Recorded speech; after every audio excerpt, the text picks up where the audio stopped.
Novamente, meus cumprimentos ao senhor, aos colegas vereadores que permaneceram, como bem dito pelo vereador Cláudio Libardi, até esse momento. E, de fato, fico feliz de a gente perceber que nós estamos tendo diminuição do número de pessoas, número de beneficiários, né, tendo em vista que não é a meia dúzia, né, como às vezes se imagina, mas nós falamos aí de mais de 50 milhões de pessoas no Brasil que vivem, cerca de 25% vivem em razão de benefícios sociais. E que bom, isso é graças a certamente a livre iniciativa, a possibilidade das pessoas empreenderem, o mercado estar funcionando, a economia girar de alguma forma, apesar dos entraves que existem.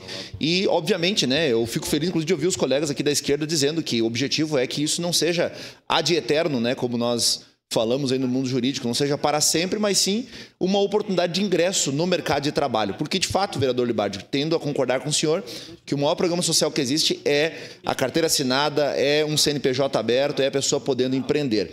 Obviamente, essa também é uma preocupação no sentido de ordem econômica no que diz respeito ao INSS, né? Nós estamos indo para 4 meses aí desde que o escândalo do INSS foi revelado por situações que compreendem o ano de 2019 e 2024 e até agora não tivemos ninguém indiciado, ninguém respondendo nada. Até agora não existe nenhuma sinalização do judiciário do nosso país em culpabilizar alguém nesse sentido e, ao que parece, isso não é prioridade para a justiça do Brasil. Obviamente, não generalizando, nós temos aí muitas pessoas que trabalham, eu diria que a ampla maioria executa isso, mas, às vezes, isso não é prioridade. É um rombo aí da ordem de bilhões de reais que ceifou a conta de muita gente, né? E agora, recentemente, o governo anunciou, me parece que entre ontem e hoje, estava começando a fazer a restituição daqueles que foram roubados. Pois é, restituir com o quê? Dinheiro público.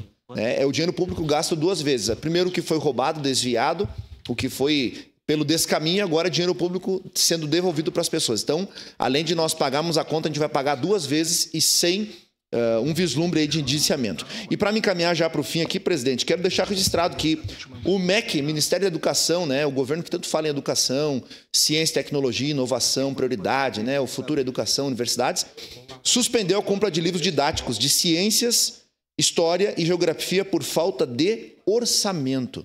São cerca de 30 milhões de exemplares que vão deixar de ser comprados com essa medida, apenas considerando as séries iniciais. O governo precisou fazer uma prioridade aí de compra de livros de matemática e língua portuguesa. Pois é, aqui está o relato, né? Aqui está a notícia para quem insiste em dizer que a economia vai muito bem, que está tudo certo.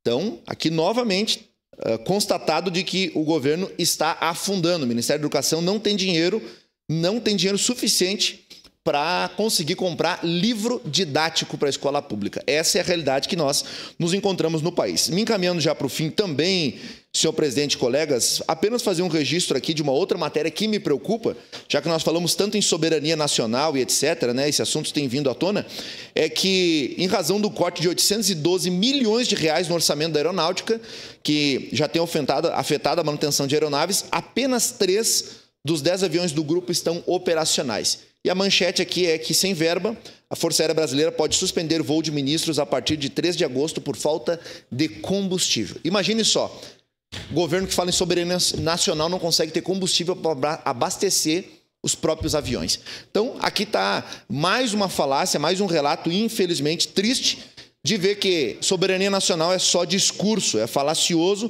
e, na prática, isso não se aplica. E, para finalizar ainda, falando em termos de aeronaves, e aproveitando o tempo que ainda tenho, os aviões, né, que transportam órgãos para salvar vidas também podem sofrer com a falta de combustível.